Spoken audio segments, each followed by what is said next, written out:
Eu sou um mensageiro, um cara que de tanto não desistir acabou alcançando algum tipo de resultado que a galera considera extraordinário. Eu sempre lembro a galera que eu não sou um cara extraordinário, eu sou um cara comum de resultado extraordinário.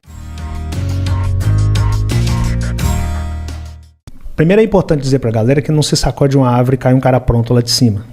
Infelizmente, muita gente pensa que é assim. Isso no mundo do empreendedorismo, no mundo dos mega empresários, no mundo da música, nós temos o hábito de acreditar que vai sacudir e vai cair um cara pronto. Com o Rick não foi diferente. Guarde essas 5 coisas que eu vou falar com vocês. A primeira, identifique o principal dom de vocês e depois passe o restante dos dias na terra lapidando isso. A segunda, o conhecimento praticado transforma qualquer pessoa comum em uma mente extraordinária. E essa mente extraordinária consegue alcançar qualquer resultado extraordinário.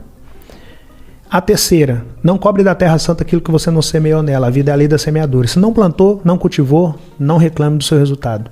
Se plantou, cultivou, mas abandonou o cultivo ou abandonou o plantio, não reclame do seu resultado. Você só vai colher daquilo que você plantou e cultivou. A quarta coisa, joga em equipe. Sempre, joga em equipe. Estuda em venda, tudo é venda o tempo todo. A quinta coisa, caso eu não volte, cuide da líder enquanto vida ela estiver. E se porventura ela não suportar, o mais preparado de vocês, assumam a equipe. Cara, era muito forte para um pedreiro, que também tinha o primário, tá falando para 5 crianças praticamente, com a mãe acamada. Sim. E aí meu pai foi viajar. E eu fiquei pensando, o que será esse negócio de identificar dom? Pô, uma criança, né, cara? Esse negócio de lei da semeadura, que ele falou, a vida é a lei da semeadura. Eu falei, o que é semeadura? Como assim o conhecimento transforma? Eu era curioso, eu ficava me perguntando essas coisas.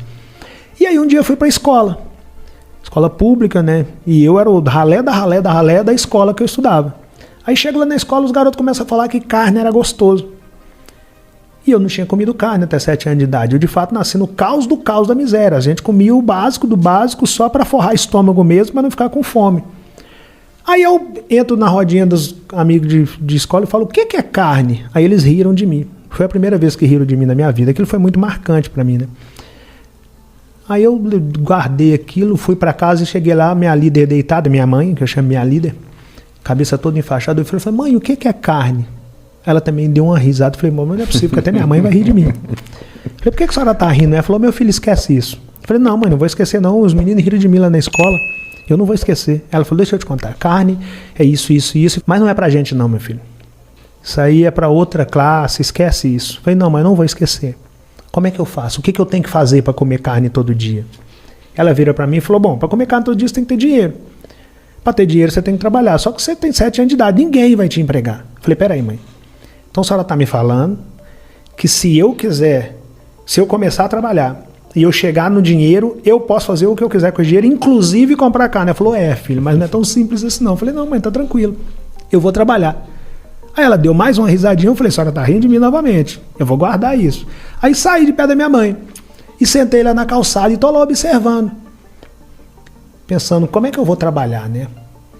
Fazer o quê? De fato a minha mãe tá certa, ninguém vai me empregar. Só que aí passa um cara vendendo verdura, um verdureiro, a verdura num carrinho de mão, e para na porta de uma casa e oferece verdura para uma senhorinha chamada Dona Conceição.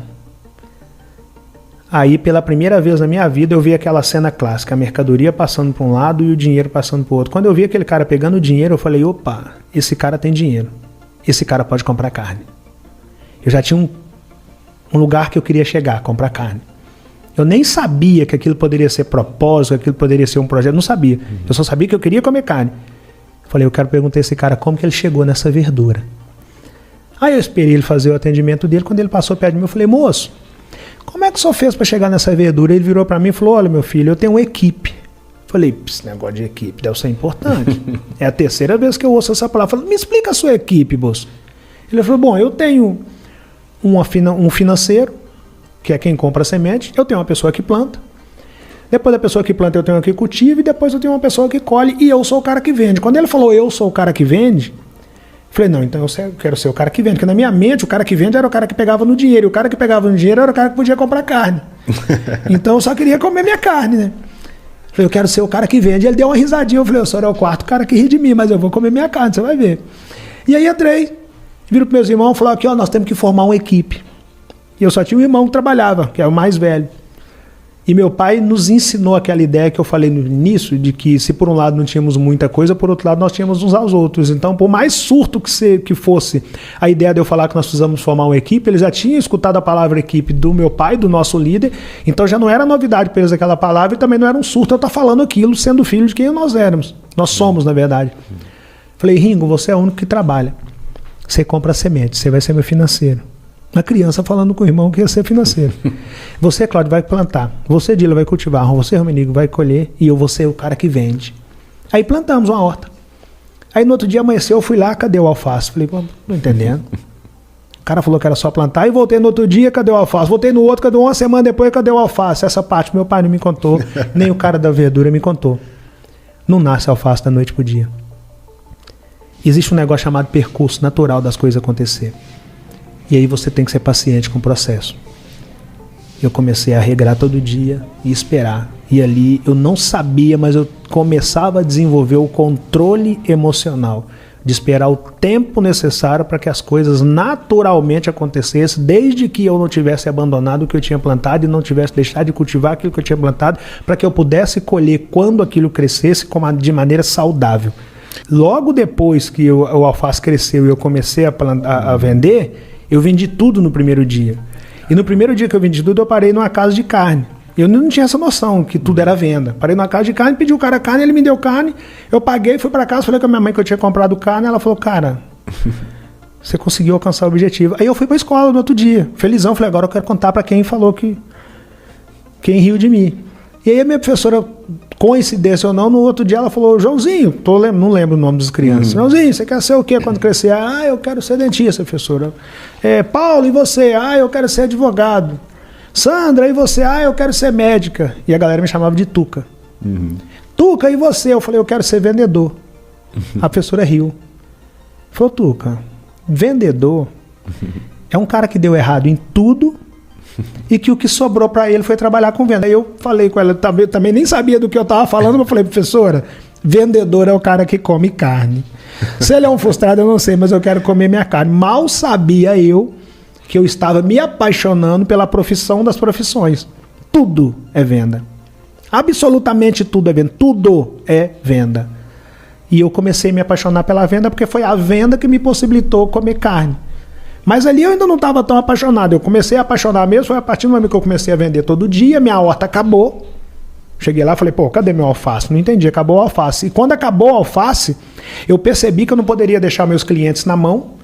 Comecei a comprar alface do cara que eu perguntei no primeiro dia, para que eu pudesse atender meus clientes. Só que enquanto eu estava atendendo meus clientes, eu vi um cara engraxando sapato, eu vi um outro menino vendendo sacolé, eu comecei a vender sacolé, eu vi um outro vendendo coxa, eu vi um outro cara vendendo panela, eu falei, cara, tudo é venda. Absolutamente tudo é venda. O tempo todo tem alguém procurando alguma coisa para comprar. E aí eu voltei para casa e comecei a olhar, tinha um pé de abacate, um pé de manga, um pé de mamão, eu falei, peraí, cara, por que eu não estou vendendo abacate? Por que eu não estou vendendo manga? Por que eu não estou vendendo mamão? Aí eu comecei a ver venda em tudo. Aí eu desenvolvi a seguinte mentalidade, eu, filho da dificuldade, a dificuldade me apresenta como única alternativa a superação, e a superação me apresenta a venda salva minha vida. Só que para você sair da dificuldade, você tem que entender que você precisa superar a dificuldade. O primeiro passo é você entender, estou passando por um momento delicado e preciso superá-lo. A partir do momento que essa ficha cai para você, a vida automaticamente lhe apresenta a superação. E quando a vida lhe apresenta a superação te apresenta várias outras coisas. No meu caso, a superação me apresentou a venda e a venda salvou a minha vida. Eu queria encerrar com minhas 10 regras básicas para deixar para a galera, né? Que eu costumo chamar de as 10 regras básicas de Rick Chess para se alcançar o extraordinário. A regra 1, nunca pense em desistir. Regra 2, nunca se esqueça da regra 1. Regra 3, não vai ser fácil. Regra 4, não precisa ser fácil. Basta não ser impossível. Regra 5, se você começar um negócio hoje, seja fazer uma palestra, escrever um livro, vender água na praia, criar um podcast, produzir ou cantar, pode dar tudo errado. Regra 6. Se você não começar esse negócio, já deu tudo errado. Regra 7. Caso comece, saiba que o negócio não é seu, e sim do cliente final. Portanto, trate o cliente final da maneira que você gostaria de ser tratado, ou jamais você fará a sua cartela de clientes. Sem uma cartela de clientes, você não tem um negócio, você tem uma operação tapa-buraco. Regra 8. Aposte 90% de suas fichas em pessoas que nunca te viram. As pessoas mais próximas, a princípio, vão se assustar com a sua ideia de querer alcançar o extraordinário. E tá tudo certo, tá? Não se rebele contra essas pessoas. Apenas siga e alcance o extraordinário. Lá na frente elas virão. Mas a princípio não conte com as pessoas mais próximas. Regra 9. Seja um apaixonado pelo próximo nível. Não interessa qual nível você está. Lute pelo próximo nível. O tempo todo. Lute pelo próximo nível. Lute pelo próximo nível. Lute pelo próximo nível.